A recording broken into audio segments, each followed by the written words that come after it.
Bien, gloria a Jesús. Así que buenas noches. Vamos a dar inicio a esto, gloria a Dios.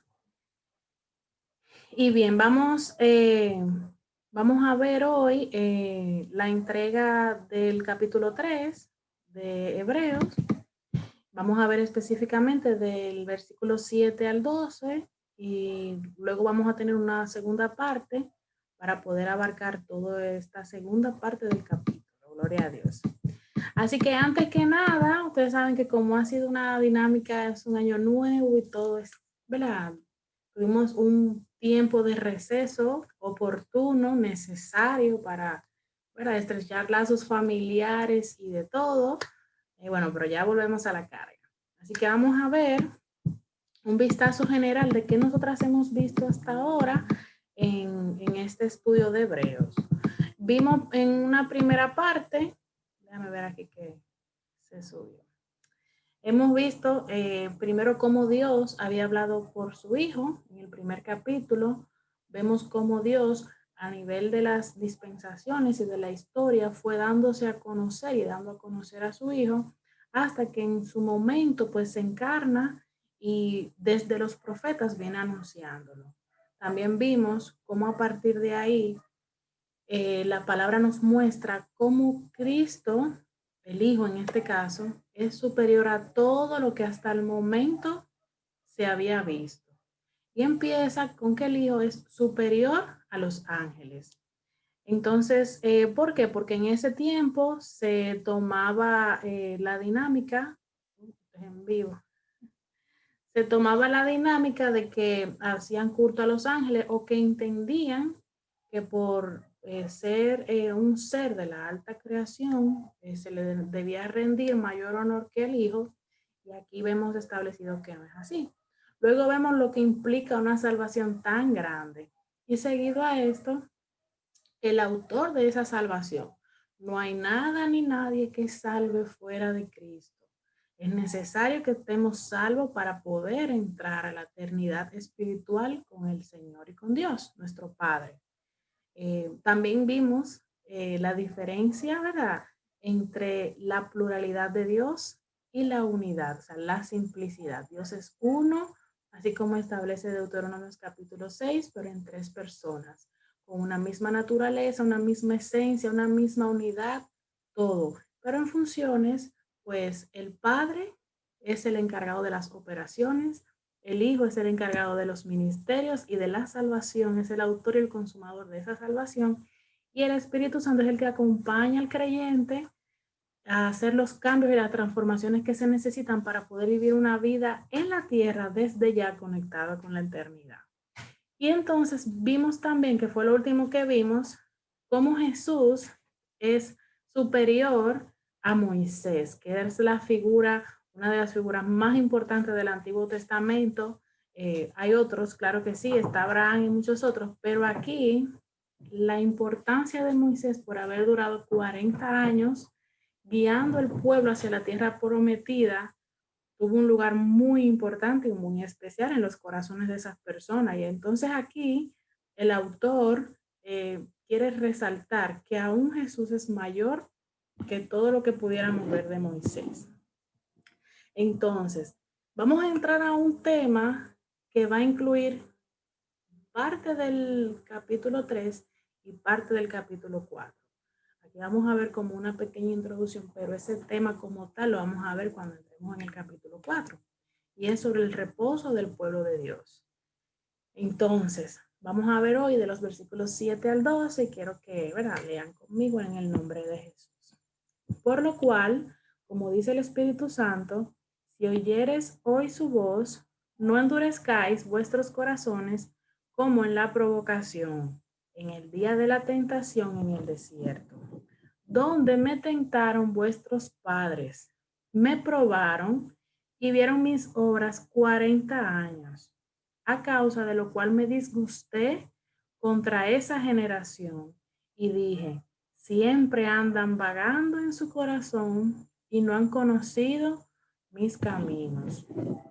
Por tanto, juré en mi ira, no entrarán en mi reposo. Mirad, hermanos, que no haya en ninguno de vosotros corazón malo de incredulidad para apartarse del Dios vivo. Bueno, para hacer la primera entrega de este año, esa palabra confronta bastante. No solamente al que no conoce de Dios, o por lo menos el que no ha decidido entregar su vida a Cristo, sino también para nosotros. Es como una evaluación inicial con respecto de este tema. Y sé que ustedes ahí con sus Biblias en mano, pues van a ir de la mano conmigo. Entonces, empezando en los primeros 2 versículos que dice, por lo cual, como dice el Espíritu Santo, si oyereis hoy su voz, no endurezcáis vuestros corazones como en la provocación, en el día de tentación, en el desierto. No sé si ustedes se han dado cuenta, pero este libro en particular sienta sus bases y el fundamento en lo que se había hablado, lo que se había hecho y dicho en el antiguo pacto, como para resaltar lo que se había hecho, pero también para mostrarnos que en su momento lo que pasó en el Antiguo Testamento pudiera estar pasando en nuestros días, o incluso nosotros pudiéramos estar viviéndolo o pasándolo. Hay personas que desvirtúan por completo el Antiguo Testamento. Sabemos que en Cristo hay un nuevo pacto, sabemos que en Él todas las cosas son hechas nuevas. Sin embargo, también hay otros incluso que les restan importancia a Israel, pero sabemos que todo debemos tratarlo en su justa dimensión. Y es necesario porque incluso Dios mismo procura hablarnos tanto del futuro, del presente y del pasado, con el futuro, el presente y el pasado en sí mismo. ¿Okay? O sea que aunque estamos en el presente ahora mismo, Dios pudiera bien tratar en nuestras vidas cosas del Antiguo Testamento y pudiera fortalecernos, capacitarnos y prepararnos para cosas que han de acontecer en el futuro. Y a todos hay que darle importancia en su justa dimensión. Entonces, aquí en esta primera parte, lo que vamos a ver es cómo se puede aplicar la realidad de cómo Jesús es superior a Moisés. Si bien lo vimos en la primera parte, aquí vamos a ver cómo cosas que le hicieron a Moisés, tengamos como cuidado de no hacérsela a Cristo. Y empieza con el tema de que no endurezcan sus corazones, porque aquellos que siguieron a Moisés tenían la responsabilidad de entregarse y de confiar y de perseverar y de acompañar a ese líder que fue puesto por Dios en ese momento. Entonces, ¿cuánto más nosotros somos responsables ahora para entregarnos, confiar, perseverar y, y defender, en este caso, nuestro líder que viene siendo Cristo Jesús? Pero eso también se extrapola a líderes naturales que están en nuestras casas espirituales, que toda autoridad que Dios ha encomendado a una persona para que haga una función debe ser, eh, debe tener nuestro respeto y debe tener nuestra obediencia porque fue instituido por Dios. Pero aquí se refiere mucho a Jesús. Entonces, como bien se dan cuenta, en estos primeros versículos hace referencia a el libro de Zacarías, donde dice, donde se le hace una advertencia, y vamos a ver varios versículos aquí y varios capítulos que quiero que ustedes lo tomen como estudio anexo. Esta es solo la primera parte de este tema. Bien, entonces Zacarías en este capítulo le da una advertencia a Israel sobre la incredulidad. Sabemos que era necesario que el pueblo de Israel aprendiera cosas en el desierto, pero también sabemos que la distancia que había para ellos llegar a la tierra prometida no era de 40 años, era de muchísimo menos. Sin embargo, por comportamientos y decisiones alejadas del Señor, pues le tomó más tiempo. Y eso es algo que nosotros tenemos que evaluarnos. Dios nos entrega algo, pero depende de nosotros si nos toma días, si nos toma años, décadas más de la que el Señor ya había establecido como para entregárnoslos y materializarnos en el mundo físico. Entonces, ellos tuvieron la oportunidad de escuchar, de estar ahí de cerca con este líder Moisés que fue puesto por Dios. Sin embargo, se negaron y endurecieron sus corazones. Y vemos muchísimos pasajes de estos 40 años donde se evidencia a la perfección cada una de esas cosas. Y de hecho, esa es una parte de la tarea. Entonces, cuando hace referencia a como el día, como en la provocación y en el día de la tentación, hace referencia a Números capítulo 20, donde había en general una negativa de Israel de confiar en entrar a la tierra prometida durante estuvo el proceso del Éxodo. Ya llegó un momento que ellos de hecho aceptaron que lo que ellos estaban tratando con respecto de Moisés, como que ya él no sabía lo que él estaba haciendo. Y ellos en un momento se cuestionaron, ¿y para qué yo salí de donde yo estaba si yo no creo que voy a llegar a donde hemos dicho que vamos a ir? Entonces ahí hace referencia cuando habla del término de divagar en el desierto. Y de hecho, este pasaje también en Números y en parte de Éxodo también hace referencia a dos lugares, Meribá y Masá, que uno se traduce como el lugar de contienda y el otro se traduce como lugar de tentación. O sea que aunque dice arriba en el versículo, como en la provocación, en el día de la tentación, ahí está haciendo referencia a dos momentos específicos, a dos pedacitos de la historia de tanto que contar que hizo el pueblo de Israel, en el que sacaron a relucir su incredulidad y bueno, y cómo tuvieron que perecer en el desierto. Entonces, dentro de la entrega pasada, vimos la necesidad de entender qué es el término corazón en las escrituras. De hecho, vamos a tener una entrega aparte con respecto de este tema que lo vamos a compartir. Sin embargo, en el antiguo pacto se hacía referencia al corazón a la persona de manera completa. Por eso Deuteronomio capítulo 6 dice de qué manera era necesario amar a Dios. Y todo lo que se menciona y todo lo que se enlista ahí hace referencia a la persona por completo. Entonces, cuando hace referencia a corazón, hace referencia a la persona por completo. ¿Y qué quiere decir eso? Bueno, cuando ellos iniciaron el proceso, ellos posiblemente por desesperación o posiblemente porque será, vamos a decirlo así, la necesidad del momento, pues siguieron a Moisés. Pero luego, parte de sus acciones no fueron actuadas en fe. Y ojo, hay muchas de nuestras acciones que en momentos específicos empezamos con una motivación con el Señor y sí, el Señor lo va a hacer, pero luego nosotros mismos lo desinflamos porque Dios no se ha movido de donde está y lo que dijo que ha de hacer, lo va a hacer. Entonces, este último punto aquí abajo hace referencia a un tema que nosotros hablábamos con respecto de Moisés y es que ellos en ese divagar pues no perdieron su salvación, de acuerdo a como estamos hablando en ese periodo de la historia, ¿verdad? Sin embargo, no pudieron entrar a la tierra prometida. Y eso era parte de lo que hablábamos con respecto de Moisés. Este no es un tema ahora, porque el tema de la salvación ya en sí mismo es todo un tema.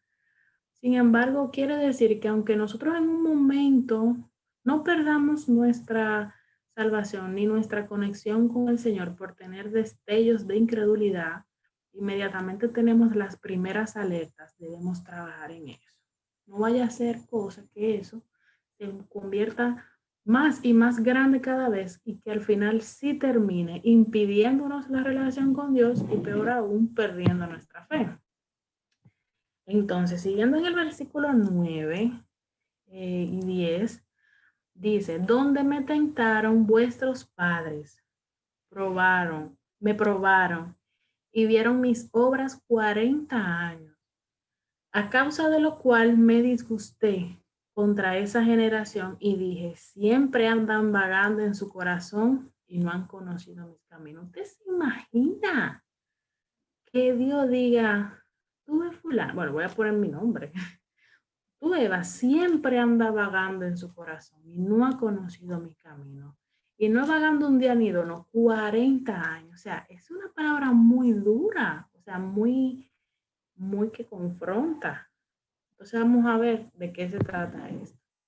Cuando dice el término donde me tentaron y donde me probaron, ahí vuelve y hace también alusión a lo que habíamos hablado anteriormente con respecto de esos dos sitios geográficos que se presentan en Éxodo. Y es que vuelve y hace referencia porque es que lo que pasó ahí es algo grande. Y para usted entender el contexto, sería bueno que lea Éxodo 17. ¿Ok? Así que en uno habla sobre tentación y en otro habla sobre probar. Y señores, a Dios ni se le tienta ni se le prueba, porque muy bien Jesús en el capítulo 4 de Mateo dice que no tentarás al Señor tu Dios. O sea, a Dios nadie lo puede, no debería faltar el respeto de esa manera, ni de tentarlo en hacer cosas diciendo que Dios nos va a guardar cuando no es verdad, porque eso que estamos haciendo ya raya la ley de lo que implica la cobertura de Dios, pero mucho menos probar a Dios con la mentalidad de que, bueno, mira, él eso no lo va a ver así, o él no se va a dar cuenta, o él va a decir que sí cuando usted ni siquiera le ha preguntado. O sea, a Dios no se le prueba de esa manera. Y el hecho de que hayan personas que prueben con el fin de que les aprueben al final de esa prueba, me explico, o reprueban más bien. Cuando probamos a Dios en que, mira, estoy aquí, voy a hacer esto, ven, mete tu mano, ya yo estoy aquí. Creyendo que porque estamos ahí ya en el filo de hacer eso, Él lo va a aprobar o nos va a dar esa cobertura que al principio no le pedimos. Eso no es verdad que Él va a aprobar eso. Posiblemente hasta nos repruebe y la decisión final que tomemos sea en base a nuestra fuerza o a nuestra convicción y no con la ayuda de Dios y no tengamos éxito. Pues Israel tuvo, ¿verdad? Hizo lo mismo en esta parte. Entonces, otra parte es que Él establece que vieron mis obras, ¿cuánto? 40 años. Y debido a su incredulidad, ellos enfrentaron un juicio tras otro, un ciclo tras otro durante 40 años. Y hay algo que se llama los ciclos de Israel, que era cuando ellos estaban bien con Dios, luego se desenfocaban, pecaban, venía juicio para ellos, oraban a Dios, se ponían a cuenta, se arrepentían y cuando estaban en bonanza con Dios volvían y se distraían. Y eso una y otra vez. Entonces, después de eso, es que vienen que ellos se tomen tanto tiempo, pero que a la vez sufran tanto en el camino.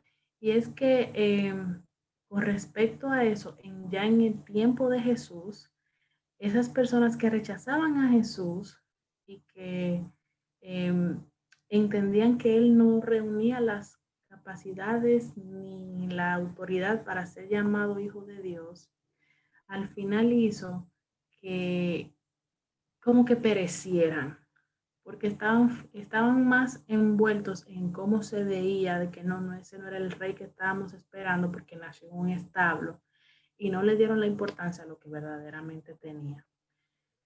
También debemos hablar de todos los milagros, o sea, todas las cosas que Dios hizo con el pueblo de Israel durante todos esos 40 años.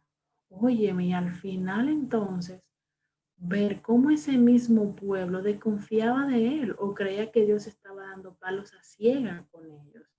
Y eso es muy importante que nos debe llamar a la atención, aunque no entendamos en su momento qué es lo que Dios está haciendo. No por eso le debemos de restar ni la autoridad ni la omnisciencia que Dios tiene de que sabe todas las cosas y cómo lo va a hacer. ¿Ok? Entonces, también aquí hay un tema muy importante y alguien de hecho hablaba hoy con respecto de eso, porque yo hacía una pregunta en el Instagram sobre qué temas ustedes se han dispuesto a trabajar en este año y a estudiar en su palabra, viendo un vistazo, ¿verdad?, del 2021 por completo. Y esa persona me contestaba, yo necesito aprender más del carácter y la personalidad de Dios, porque cuando en la palabra yo leo que se enojó, que se entristeció, y aquí vemos que dice que se disgustó, ¿qué implicaba que Dios haga eso? O sea, ¿cómo es eso? Eso es muy grande. Entonces, aquí hace referencia a que sí, a que él se disgustó con esa generación y la ira de Dios, de hecho, se encendió contra ellos, pero el fundamento de por qué eso pasó fue por la incredulidad. Ellos negaban a Dios, negaban su confianza en Dios en un momento determinado y todas las grandes cosas que ellos pudieron ver en su momento o esas cosas que ellos estaban atesorando de que eran promesas para ellos, por la fe abortaron todo eso. Y eso pudiera pasarnos a nosotros, entonces tenemos que estar apercibidos en todo momento.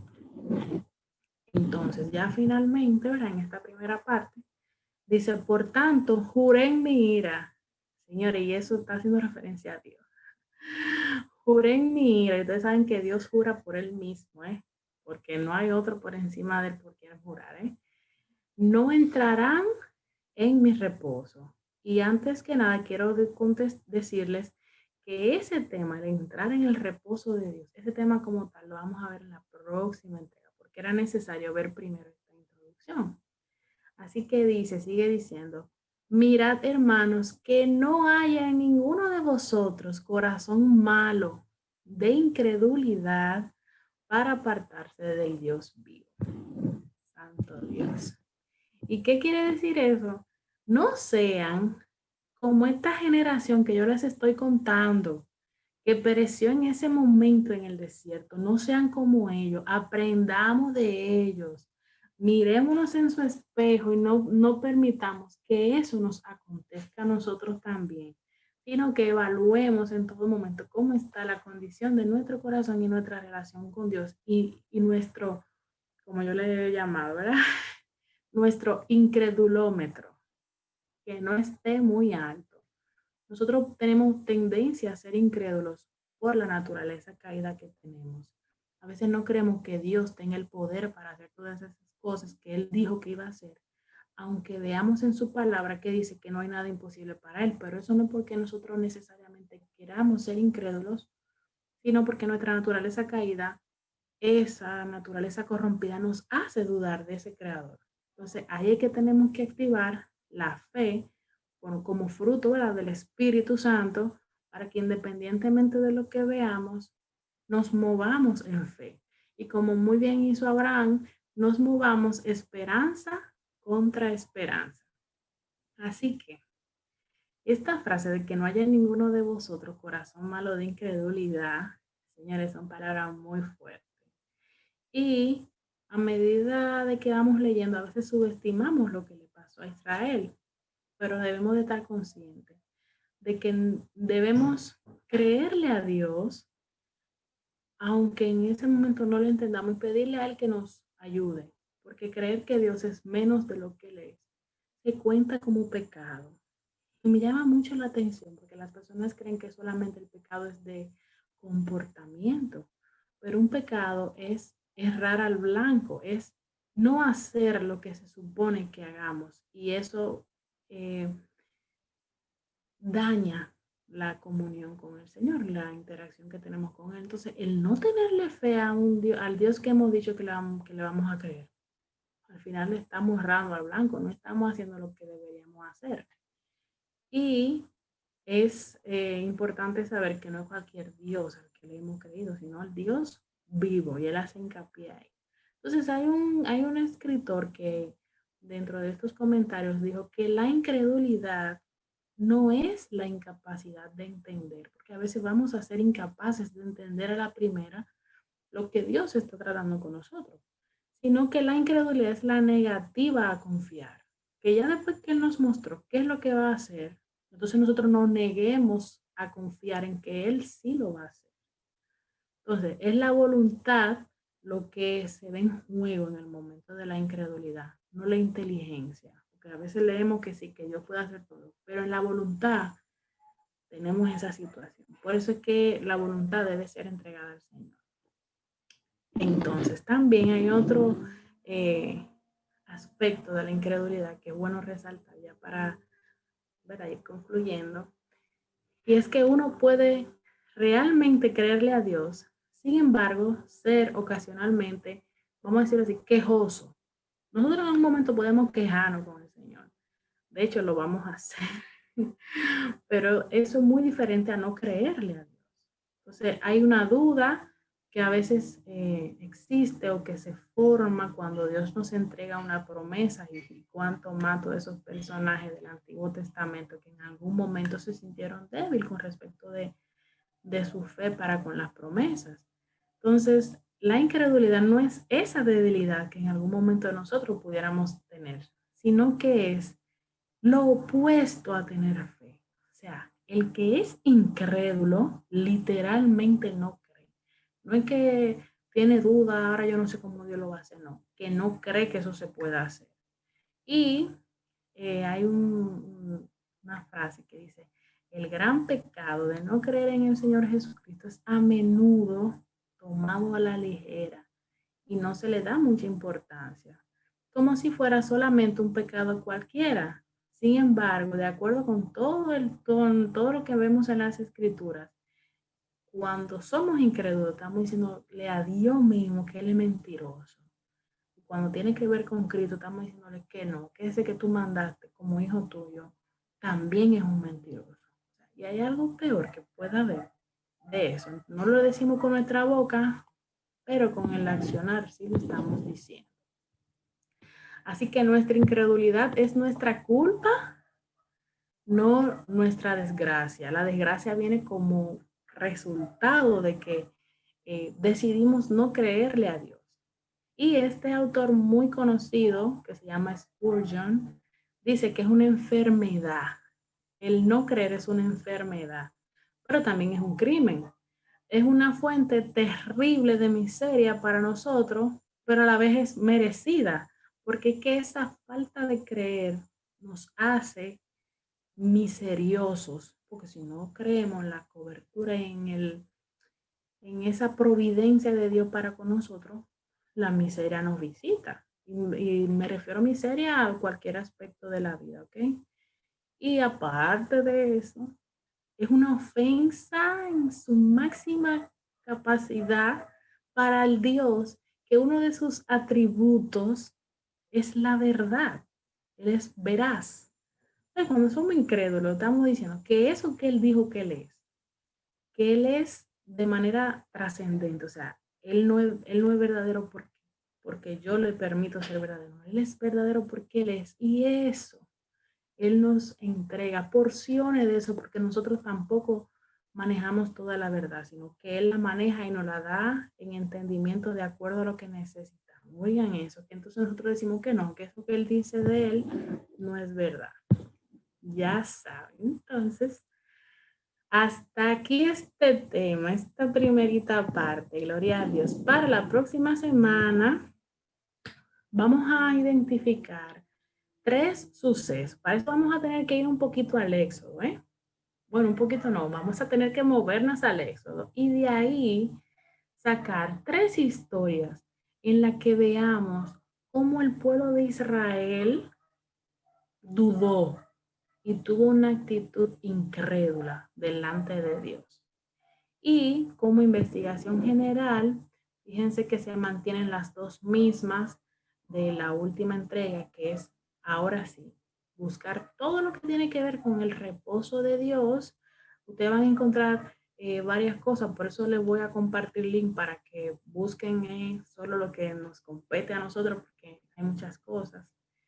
Y seguir estudiando sobre el corazón, que vamos a tener una entrega especial, aparte de esto, como entrega complementaria, pero para que usted sepa los rincones de su corazón y yo conocer los rincones de mi corazón, tenemos que ver qué establece la escritura acerca de esto. Así que vamos ahora al tiempo de preguntas. Gloria a Jesús.